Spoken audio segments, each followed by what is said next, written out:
हम लोग 4 बहन भाई थे। मैं सबसे बड़ी थी। हम बहुत गरीब थे।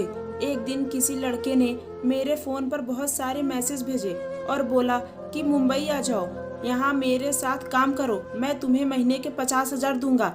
मैं अपनी माँ से इजाज़त ली और मुंबई चली गई। वहाँ मुझे उस लड़के ने अपने साथ फ्लैट में रखा, लेकिन मुझे नौकरी नहीं मिली थी। वह रोज़ रात को मेरे पास आता और सारी रात मेरे पास गुजार कर चला जाता। एक दिन उसने बहुत अमीर आदमी को भेज दिया। जब वह आदमी मेरे कमरे में आया तो मुझे उसने एक ऐसी चीज़ दी जिसे देखकर मैं बहुत खुश हो गई। गरीबी बहुत बुरी चीज़ है। पेट भरने के लिए इंसान को वह सब कुछ करना पड़ता है जो वह करना नहीं चाहता।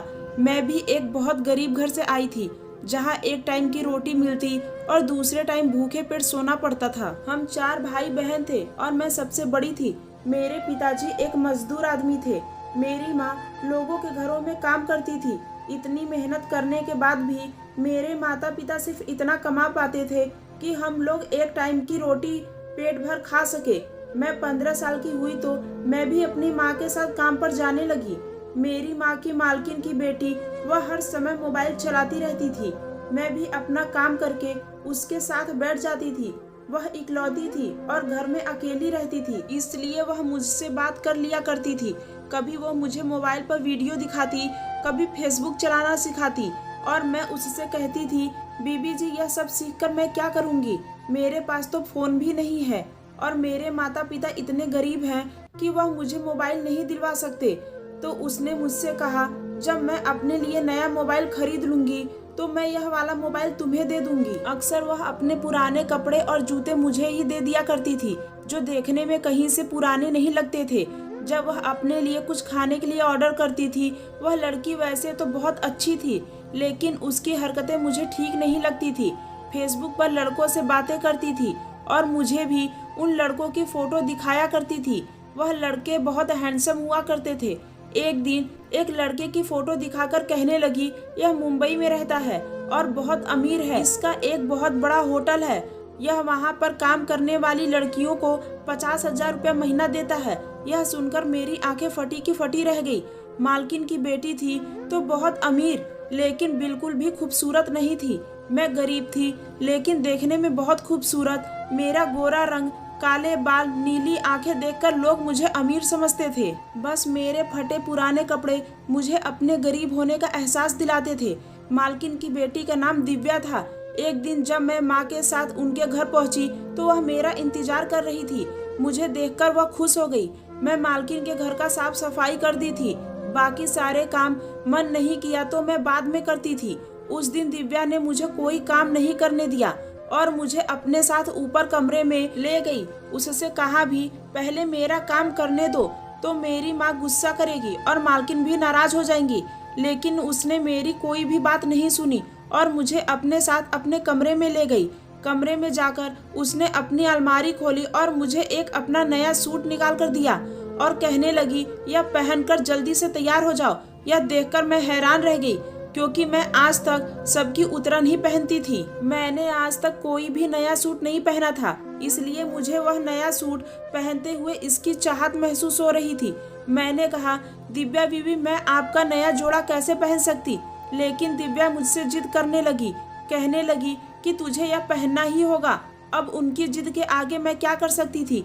मैं वह जोड़ा पहनकर बाहर आई तो दिव्या बीवी ने मेरे बाल खोल दिए, मेरा मेकअप करने लगी। यह सब देखकर मुझे बड़ी हैरत हुई, क्योंकि मैं एक नौकरानी थी और वह मेरी मालकिन। मैं मालकिन से यह सब काम कैसे करवा सकती थी? मुझे तैयार करने के बाद वह मेरी फोटो लेने लगी। मुझे यह बात समझ में नहीं आ रही थी कि वह अपने मोबाइल में मेरी फोटो क्यों ले रही है। जब मैं उनसे पूछा तो कहने लगी कि तुम बहुत खूबसूरत हो, अभी तुम्हें अपने खूबसूरती का अंदाजा नहीं है। मुझे उनकी यह बात बहुत अजीब लगी। मैं जानती थी कि मैं खूबसूरत हूँ, लेकिन गरीब की खूबसूरती भी पैसों के आगे फीकी पड़ जाती है। दिव्या मेरे जितना खूबसूरत नहीं थी, लेकिन इतनी अमीर थी कि कोई भी लड़का उससे शादी करने को तैयार हो जाता। थोड़ी देर में अपना मोबाइल चलाती रही और मुस्कुराती रही। उसकी आंखों में एक चमक थी और वह दिल ही दिल बहुत खुश हो रही थी। फिर उसने अपना मोबाइल मुझे दिखाई और कहने लगी कि देखो, थोड़ी ही देर में तुम्हारी फोटो पर कितने लाइक आ गए। उसने मेरी सारी फोटो फेसबुक पर डाल रखी थी उस समय मुझे यह नहीं पता था फेसबुक पर फोटो डालना गलत बात है। फिर भी मुझसे बोली कि एक लड़का है जो बहुत अमीर है, उसने होटल खोला है, वहाँ काम करने के लिए उसे खूबसूरत लड़की चाहिए जिसे वह महीने के 50,000 देगा और उसका टिकट भी खुद ब करवाएगा। उसे तुम बहुत पसंद आ गई हो, अगर तुम कहो तो मैं तुम्हारी उससे बात करूं। मैं यह सुनकर हैरान हो गई और सोचने लगी कि 50,000 में तो हमारी बहुत सारी परेशानियां दूर हो जाएंगी। फिर मैंने माँ को यह सब बताया तो मेरी माँ कहने लगी, ऐसे कैसे हम अपनी अकेली बच्ची को दूसरे शहर भेज सकते हैं? क्या पता लड़का कैसा हो और वह सच बोल रहा है या झूठ। ऐसे कहा कि दिव्या बीबी उसे बहुत अच्छे से जानती हैं। मैंने कहा, माँ क्या हम पूरी जिंदगी ऐसे ही गरीबी में गुजार देंगे? अब मुझे मौका मिल रहा है तो क्यों ना मैं मौके का फायदा उठाऊं। मुझे दिव्या बीवी ने बताया है कि मेरी जैसी बहुत सी लड़कियां वहां पर काम करती हैं और वह सबको इतने ही पैसे देता है।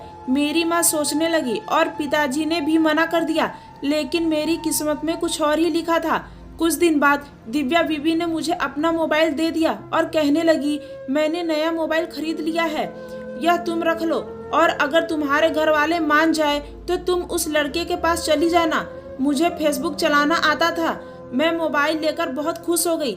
दिव्या बीवी ने कहा, मैंने तुम्हारे नाम से फेसबुक बनाई है। जिसके बाद मैं भी फेसबुक चलाने लगी। एक दिन मुझे उस लड़के का मैसेज आया और कहने लगा कि तुम बहुत खूबसूरत हो, मुझे तुम्हारे जैसे ही खूबसूरत लड़की चाहिए। अगर तुम मेरे होटल में काम करोगी तो मैं तुम्हें 50,000 रुपये दूंगा। लेकिन मेरे माता पिता ने मुझे इसकी इजाजत नहीं दी थी। उनका कहना था कि यहाँ से दूसरे शहर का भरोसा नहीं है कि कब क्या हो जाए, तो हम तुम्हें मुंबई कैसे भेज सकते हैं। लेकिन एक दिन अचानक पिताजी का एक्सीडेंट हो गया।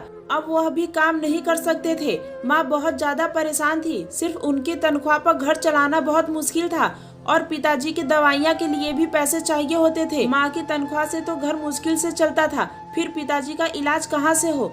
मैंने माँ से कहा, आप मुझे बाहर जाने दे, मैं वहाँ से आपको पैसे भेजती रहूंगी। अब मुझे भेजना मेरे माता पिता के लिए मजबूरी बन गई थी। अब मैं उस लड़के से वहाँ काम करने की हामी भर ली थी। मालकिन ने माँ को समझाया कि आप फिक्र ना करें, वह लड़का बहुत अच्छा है, मैं उसे अच्छी तरह से जानती हूँ। उस लड़के ने मुझसे कहा कि अपना बैंक में अकाउंट खुलवा लो। मैंने ऐसा ही किया। फिर उस लड़के ने मेरे अकाउंट में 50,000 डाल दिए और 50,000 देखकर मेरे घर वाले बहुत खुश हुए। उस लड़के ने मेरा टिकट करवा दिया था और कुछ दिन बाद मैं दूसरे शहर यानी मुंबई पहुंच गई थी। वहां एक बहुत ही खूबसूरत और स्मार्ट लड़का मुझे एयरपोर्ट पर लेने आया। वह लड़का मुझे एक फ्लैट में ले गया जहां मैं बिल्कुल अकेली थी, मेरे अलावा और कोई लड़की नहीं थी। उस लड़के ने मुझसे कहा कि मुझे कुछ दिन यहीं रहना पड़ेगा, उसके बाद में मुझे नौकरी दिला देगा। मुझे यह सब कुछ ठीक नहीं लग रहा था। फिर वह मुझे रात को खाना देने आया और खाकर सो गई। दूसरे दिन वह मेरे पास आया और मुझे एक ड्रिंक देकर बोला, यह एनर्जी ड्रिंक है, इसे पी लो, यहाँ यह ड्रिंक सब लोग पीते हैं। मैंने उसके हाथ से गिलास लिया और वह ड्रिंक पीने से मना कर दिया। वह बहुत अजीब था। मैंने उससे कहा कि मुझे नहीं पीना, मुझे यह पसंद नहीं है, लेकिन उसने मुझसे कहा कि इस ड्रिंक की यही तो खासियत है, पहली बार में किसी को पसंद नहीं आती और जब पीते रहो तो इंसान इसे छोड़ना नहीं चाहता। यह कहकर उसने गिलास मेरे मुंह पर लगा दिया और कहने लगा, चलो शाबाश, जल्दी से इसे खत्म करो। और मेरे होठों से जब तक नहीं हटाया जब तक वह गिलास पूरा खाली नहीं हो गया। लेकिन यह शरबत पीने के बाद मुझे चक्कर आने लगे। मैं वहां से उठकर खड़ी हुई ताकि मैं अपने कमरे में जा सकूं, लेकिन मैं वहीं चक्कर खा के सोफे पर गिर गई। मैं बिल्कुल भी अपने होशो हवास में नहीं थी। जब सुबह मेरी आंख खुली तो मैं अपने कमरे में अपने बेड पर लेटी हुई थी। यह देखकर मैं हैरान रह गई कि मुझे कमरे में कौन लेकर आया और मेरे बाल भी खुले हुए थे। मेरे सर में अभी भी दर्द हो रहा था। मुझे बहुत थकान महसूस हो रही थी और मुझे बहुत अजीब सा लग रहा था। मैं कमरे में अकेली थी। मेरी घड़ी पर नजर पड़ी तो दोपहर के 2 बज चुके थे। मुझे याद आया कि रात को वह लड़का मेरे कमरे में आया था और उसने मुझे जबरदस्ती शरबत पिलाया था। मुझे बहुत अजीब लग रहा था। ऐसा लग रहा था जैसे मेरे साथ कुछ गलत हुआ है। मैंने इसे अपना वहम समझा। मैं सर दर्द के साथ उठी और हाथ मुंह धोया। मेरा पूरा बदन दर्द कर रहा था। मैंने अपने लिए नाश्ता बनाया। अब मेरी तबीयत खराब लग रही थी, इसलिए मैं नाश्ता करने के बाद दवाई भी ली। अभी पूरे तरीके से होश में नहीं थी। ये लड़का मेरे फ्लैट पर आया और कहने लगा। मुझे उसका यह सवाल बहुत अजीब सा लगा कि इस ड्रिंक का यही तो फायदा है, इंसान जितना भी थका हुआ हो इसे पीने के बाद चैन से सो जाता है। उसने फिर वह बोतल मेरी टेबल पर रख दी। मुझे याद आया कि रात में सोफे पर सो गई थी। मैंने उससे पूछा तो कहने लगा, शायद तुम भूल गई हो, तुम खुद ही उठकर अपने कमरे में गई थी, याद करो तुम्हें याद आ जाएगा। फिर वह मुझसे कहने लगा कि तुम्हारे लिए खाना लाया हूँ, खाना खा लो। एकदम उसने बात ही पलट दी। मैंने उसे अपनी नौकरी के बारे में पूछा तो कहने लगा, 2 दिन और रुक जाओ, 2 दिन के बाद तुम्हें तुम्हारी नौकरी मिल जाएगी, फिर देखना तुम कैसे पैसे कमाती हो। यह सुनकर मैं खुश हो गई। खाना खाते हुए वह लड़का मुझे बहुत अजीब नजरों से देख रहा था। उससे पहले कभी मुझे ऐसी नजरों से नहीं देखा था। कहने लगा, तुम्हारी आंखें बहुत ही अच्छी है, तुम बहुत ही खूबसूरत हो। यह सुनकर मैं घबरा गई। वह हंसने लगा और कहने लगा कि तुम घबरा क्यों रही हो, मैं तो मजाक कर रहा हूँ। खाना खाने के बाद फिर वह मुझे ड्रिंक पीने को कहने लगा।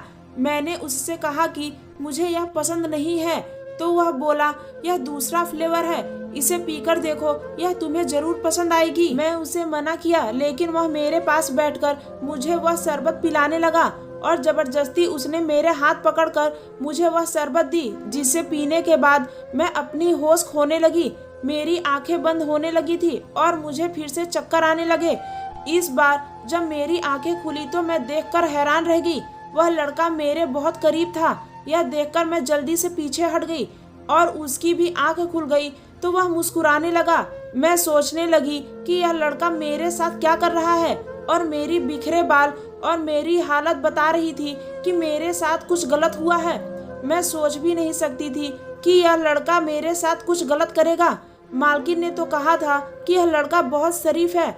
मैं वहाँ अकेली थी और रोने लगी। यह देखकर वह लड़का उठकर बैठ गया और कहने लगा कि मुझे माफ कर दो, रात में मैंने वह शरबत ज्यादा ही पी ली थी, जिसकी वजह से मैं भी नशे में था, तुम भी नशे में थी। तुम मुझे अपने पास आने को कह रही थी और हमारे बीच जो कुछ भी हुआ है उसमें तुम्हारी मर्जी भी शामिल है। मुझे लगा मैं किसी अंधेरे कुएं में डूब गई हूँ। मैं रोती रोती उस लड़के से कहा कि तुम झूठ बोल रहे हो, मुझे ऐसा कुछ याद नहीं। वह कहने लगा, अगर तुम्हें कुछ याद नहीं है तो इसमें मेरी क्या गलती है। वह तो ऐसे आराम से बात कर रहा था जैसे कुछ हुआ ही ना हो। मैं फूट फूट कर रोने लगी और वह कहने लगा, अरे तुम परेशान क्यों हो रही हो, जो कुछ भी हुआ है उसे भूल जाओ। लेकिन मैं यह बात कैसे भूल सकती थी। वह मुझे रोता हुआ छोड़कर चला गया और 2 दिन तक वापस नहीं आया। 2 दिन बाद जब वह वापस आया मैं तब भी रो रही थी। यह देखकर वो कहने लगा कि अब बस भी करो, तुम्हारे रोने से कुछ ठीक थोड़ी ना हो जाएगा, तुम भूल जाओ हमारे बीच जो कुछ भी हुआ है और मैं भी भूल जाता हूँ। उसके लिए तो बहुत आसान था। मुझे उस लड़के पर बहुत गुस्सा आ रहा था। मैंने उससे कहा मुझे अपने घर वापस जाना है। उस पर उसने मुझसे कहा, मैंने बहुत पैसा खर्च करके तुम्हें यहाँ बुलाया है, वापस जाने का ख्याल तुम अपने दिल से निकाल दो, भूल जाओ कि तुम वापस जा सकती हो। मैं उसके आगे हाथ जोड़कर कहने लगी, प्लीज मुझे मेरे घर वापस भेज दो। लेकिन उसे मेरे ऊपर जरा भी दया नहीं आ रही थी। अजनबी शहर में मैं अकेली थी। अगर मैं यहाँ से निकल भी जाती तो आखिर कहाँ जाती। मैं यहाँ किसी को जानती भी नहीं थी। वैसे भी वह लड़का मुझे पूरे तरीके से बर्बाद कर चुका था। अब मैं सोच रही थी कि जल्दी से मेरी नौकरी लग जाए, फिर मैं इस लड़के का चेहरा तक नहीं देखूंगी।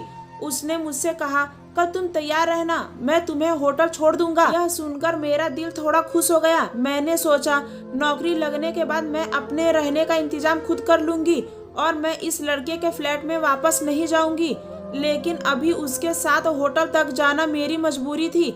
मैं उसके साथ चली गई, लेकिन मुझे वो जहाँ लेकर गया था वह एक बंगला था। वहाँ तो सारे मर्द ही थे और सारे नशे में चूर थे। वह मुझे सब गलत नजरों से ही देखने लगे। अब तक मैं समझ चुकी थी कि मैं बहुत बुरी तरह से फंस चुकी हूँ। उस लड़के ने मुझसे मेरा मोबाइल भी ले लिया था। अभी तक मुझ जैसी 2-3 लड़कियां भी थी। यह देखकर मुझे थोड़ी खुशी हुई। वह लड़की भी मेरी तरह खूबसूरत थी, लेकिन उस लड़के को देखकर वह लड़कियां डर गई। वह लड़का उन लड़कियों से कहने लगा कि अगर मैं तुम्हें मार डालूंगा। अब मैं सब कुछ समझ गई थी। वह लड़का लड़कियों से फेसबुक पर झूठ बोलता था और उन्हें नौकरी का लालच देकर अपने शहर बुलाता था और वहाँ उनसे गलत काम करवाता था। वह लड़कियाँ भी मेरी तरह गरीबी से तंग आकर यहाँ आई हुई थी। जल्दी पैसा कमाने के लालच में आकर हम जैसी लड़कियाँ ऐसे ही लड़कों के चक्कर में फंस जाती हैं और उसके बाद सारी उम्र पछताना पड़ता है। यहाँ इस बंगले में बहुत सारे मर्द आते और अपनी पसंद की लड़कियों का सौदा करते और कभी कभी उसे अपने साथ भी ले जाते थे और दूसरे दिन इस बंगले में छोड़ जाते हैं। एक बार मुझे भी एक आदमी अपने साथ ले गया। मैं पिछले 3 महीनों से यह काम कर रही थी, लेकिन मैं यह काम अपने दिल से नहीं करती थी। हर बार यह काम करते हुए मैं बहुत ज्यादा रोती और उस आदमी से कहती कि मुझे छोड़ दो, लेकिन ऐसे लोगों के पास दिल कहाँ होता है। जितना मैं उसके सामने रोती गिड़गिड़ाती उतना ही वह लोग मुझे मारते पीटते। मुझे अपने माता पिता की बहुत याद आ रही थी और मुझे अपने फैसले पे बहुत पछतावा हो रहा था, लेकिन अब मेरे पास कोई चारा नहीं था। वह आदमी मुझे अपने कमरे में ले गया और मेरे साथ आकर बैठ गया। मैं उससे पीछे होकर बैठी। वह मुझे देखने लगा। अचानक उसकी नज़र मेरे कान पर पड़ी। उसने पूछा कि तुम्हारे कान पर यह जख्म कैसा है। मैंने उसे गुस्से में कहा, यह काम मैं अपनी मर्जी से नहीं करती हूँ, मुझसे जबरदस्ती करवाया जाता है और जब मैं यह काम करने से मना करती हूँ तो मुझे मारा पीटा जाता है और मेरे कानों के टप्स खींच लेते हैं। यह जख्म के निशान है। इस नर्क में पहली बार मैंने किसी आदमी की आंखों में अपने लिए रहम देखा था। उसने मेरे जख्मों पर मरहम लगाया और मुझे पानी का गिलास देते हुए बोला कि सादा पानी है, इसमें कोई नशा नहीं है। यह सुनकर मैं मुस्कुराई और कही कि पानी में कोई नशा घोलकर दे दो ताकि मुझे कोई दर्द का पता न चले। यह कहकर मैं रोने लगी। मेरी बात सुनकर उस आदमी ने मुझे कुछ नहीं कहा और वह मेरे कमरे से बाहर चला गया और पूरी रात मेरे कमरे में नहीं आया। मैं उसका इंतजार करते करते थक कर सो गई। सुबह जब मेरी आँख खुली तो अब भी वह आदमी मेरे कमरे में नहीं आया। मैं सोच रही थी, जब वह मुझे पैसे देकर यहाँ लाया है, मेरे साथ कुछ गलत क्यों नहीं कर रहा। और ऐसे लोग तो अपने पैसों की पूरी कीमत वसूलने के बाद ही छोड़ते हैं। फिर उस आदमी ने ऐसा क्यों किया। जब मैं कमरे से बाहर आई तो मैंने देखा कि वह बाहर सोफे पर बैठकर सिगरेट पी रहा था। उसकी आंखें बता रही थी कि वह पूरी रात नहीं सोया है और सामने टेबल पर रखा हुआ एक्स्ट्रा यह बता रहा था कि वह पूरी रात जाकर सिगरेट पी रहा था। मुझे देखकर उसने सिगरेट फेंकी और कहा, चलो तैयार हो जाओ, मैं तुम्हें वापस छोड़कर आ जाऊंगा। मैं इस आदमी को बहुत हैरत से देखती रही।